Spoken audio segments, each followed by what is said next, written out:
Hola amigos, ¿qué tal? Stuart here from Spain Speaks, back again with another live stream, 7:30 p.m. Madrid time, Spain mainland time, of course. A little bit early today, normally start at around 7:35, but of course today the Spanish national team is playing at 8 p.m, so we don't want to cut too much into that broadcast, of course, because lots of people will be interested in watching that game. Now, the first piece of news today, and it seems that Spain has its own version of the Unabomber.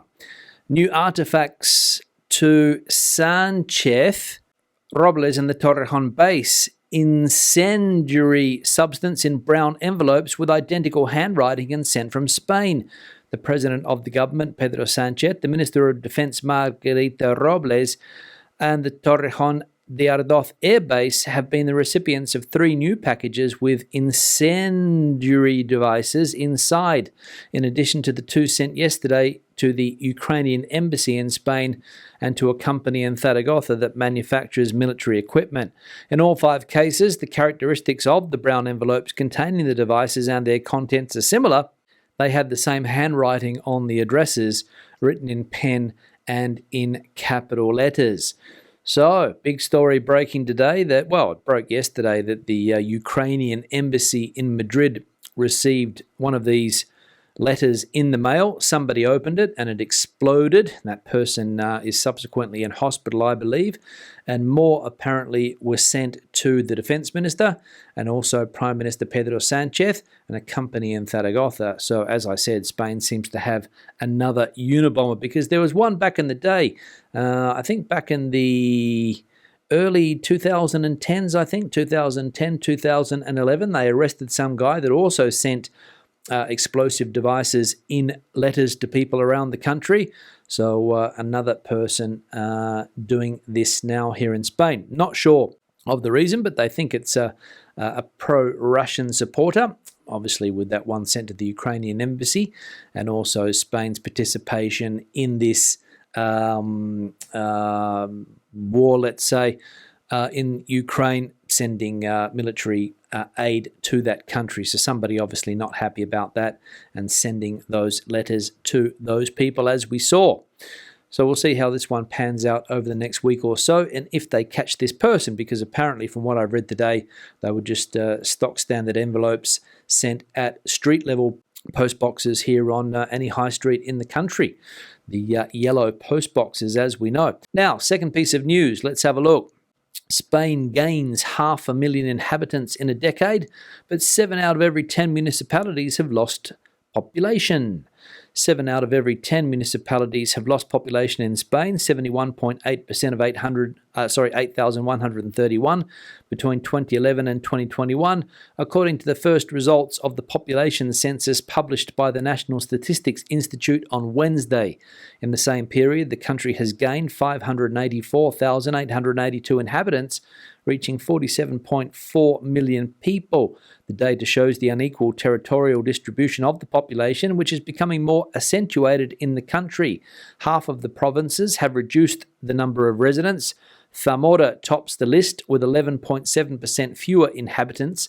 Meanwhile, by communities, the ones that have grown the most are the Balearic Islands, 7.5%, Madrid 4.7%, and the Canary Islands 4.6%. The population tends to concentrate where there are job opportunities.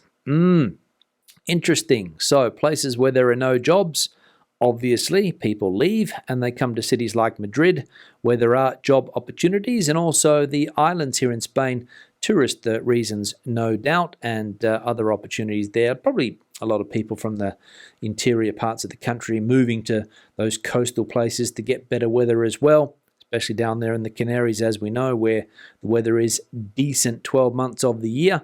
People probably heading from the colder parts of Spain down to those places, at least in the winter months, as are many Northern Europeans, as we know. So an interesting statistic there. 500,000 people more over the last decade, but 7 out of every 10 municipalities have lost population as people leave looking for opportunity for their children, no doubt. There we go. Interesting. Now, Next piece of news. Real unemployment did not fall in October with the permanent discontinuous unemployed. It increased by 138,000 people. Unemployment registered in the offices of the State Public Employment Services, SEPI, fell in October by 27,027 people in what was the biggest drop in employment for an October in the entire historical series. However, this fall in unemployment was not entirely real, according to the economists at FEDER, who believe that workers who have a permanent discontinuous contract and in October became inactive, not working, and in some cases collecting unemployment benefits should be counted as unemployed. This is what this think tank calls effective unemployment. That is, the total number of registered unemployed plus the permanent discontinuous unemployed, plus the workers out of work because they are affected by a temporary redundancy program, or ERTE, as it is known here in Spain, the ERTE. So this is a new contract system that the current government has come up with over the last couple of years or so, I think. I think it was introduced for the first time last year. Don't quote me on that date, but I think it was. And basically they substituted the temporary contracts in this country, which were very popular, seasonal jobs. Everybody was on a temporary contract, which meant that you worked for 6 months, then became unemployed, maybe got your job back again, worked for another 6 months, unemployed again, etc. And they replaced it with what's known as a fijo discontinuo, as it's called here, I think, which is like a fixed, let's see what it was called here, permanent discontinuous employment contract, which means that even when that, so it's the same, but when that contract comes to an end, you don't work anymore, but the company is obliged to keep you on the books, I think, even though they're not paying you, and you get first options for that job when it becomes available again. So again, if it's related to some type of fruit picking or temporary work around the country, maybe you were going from place to place, now you've got your job guaranteed because of this new type of contract. But apparently, and this is what the opposition party is going on about at the moment, the unemployment figures are being manipulated according to them. So that's the difference in the employment situation here. So the temporary contracts, which a lot of people had before, have changed. They've now become this permanent discontinuous contract.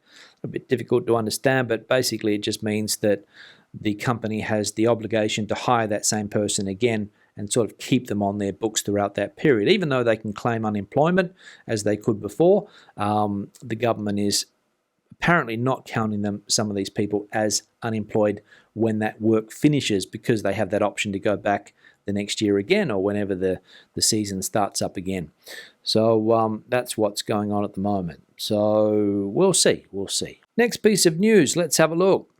240 euros rent for a tent in the courtyard of a house in Palma de Mallorca with the right to use the bathroom and kitchen. Menos mal.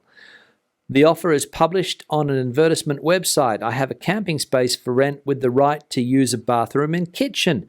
The price is 240 euros per month, although there is a possibility of renting it weekly for 60 euros. However, it is emphasized that the accommodation is located a couple of minutes away from the central Plaza de España in Palma de Mallorca.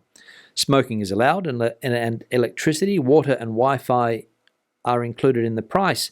The rental ad is aimed at quiet and independent young people and requires a deposit of 250 euros. The photos in the advert show an old courtyard with some garden furniture covered with fabrics that have seen better days. Everything is decrepit and old, like the green tent itself, tucked into a corner.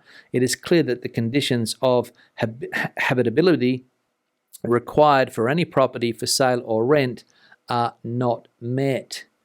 Habitability, I think, is that word. So we've seen in recent times how Ireland has a housing crisis. People queuing up to find a place to rent in Ireland if they can find one. People saying that they're having to leave Ireland and look for accommodation in other countries. And an article that somebody sent me the other day saying that there's something like only 1,000 properties available in the whole country, that is Ireland. And in Palma de Mallorca, something similar there. Somebody offering their courtyard and their house with a scruffy old tent in the corner, and 240 euros a month for the privilege. But luckily, you've got the right to use the bathroom and the kitchen. So there we go. That's what is being advertised in Palma de Mallorca. So desperate times, I imagine, trying to find rents in those places. And as we know, the Balearic Islands in general, it has been quite difficult for a lot of people to find rental accommodation, especially seasonal workers that head there for the tourist season, because there's just not enough places available, and a lot of the rents have been turned into tourist accommodation. So difficult to find long-term rents. But that's the solution: a tent in someone's courtyard for 240 euros a month. And if you only want to stay there for a week, 60. Now I'll go into the first comment that was left on a video the other day. One here from Mike saying that if young Spanish people are earning such a low salary, how is it I see so many of them driving fairly new, decent cars? Good question, Mike. I think the answer to this is that not every young person here in Spain who works has a low salary. I think it's 45.9% of the population earns 1,000 euros or less, but I think there was around 35% of the population that earn 1,500 plus. And with that type of money, you can get a decent car. Now, speaking from experience with the young neighbours that I've had over the last 20 or so years in this neighbourhood where I'm living here, the guys next door, the first thing they did when they got their license was to buy a fancy car. Now, I'm not sure how much it cost, but it was one of these Volkswagen, I think it's called an R-Line or something like that. It's the one with all of the extras, fancy wheels, fancy paint, interior, fairly nice as well, souped up engine. And I think it was around a 40,000 euro car. That was the first car that he bought when he was 18. Then he moved on to a Mercedes when he was around 22 or 23, and now he drives a Porsche Panama, I think is the model.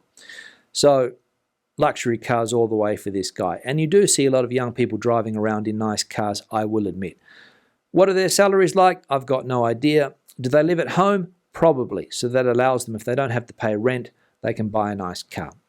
And I think that's the mentality of a lot of people, that to have a nice set of wheels is something that a lot of people strive for here in Spain and other countries as well. We know that having a nice chariot, as some people say, is it's something that people aspire to have. And definitely what I've seen from the young guys that have lived around me, one of the priorities was a nice looking car. Now, next comment, this one here from Helen. I live in the Canary Islands, and if remote workers are prepared to work and contribute towards the economy, can't see a problem with it. Yeah, this has been the debate that we've been having over the channel, over the last week or so. Some people are for, some people are against all of these remote workers heading down to the Canary Islands because, as we know, they are escaping those cooler or colder winter months in the north of Europe. Lots of Germans heading down there, lots of Dutch people, Polish, I think, as well, heading to the Canaries, able to work remotely, these digital nomads, if you like. And some people are complaining that it's putting extra strain or stress on local services. There's more queues down there in the Canaries. Somebody said people are walking around with a sense of entitlement. But Helen here saying that if they work and contribute towards the economy, can't see a problem with it. I suppose it depends how many people decide to head to that part of Spain. I mean, there must be a limit when you live on an island when it comes to population.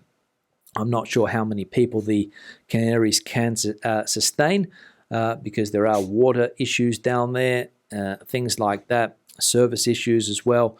So again, when that new digital nomad visa is approved next year, we could see an influx of people heading to places like the Canary Islands. So that's one of the concerns that some people have, but Helen, not too concerned about it. Thanks for the comment, Helen. Now we'll have a look at another comment here. This one from Daryl, who's also in the chat section. You should come to Barcelona and see the intense works that they are doing to make bike lanes and green spaces. It's made it very hard for those who are visually impaired to get around. I wish the Green Brigade took these factors into consideration, and then after even more e-scooters and bikes on the streets, like it belongs to them. There we go. So the constant the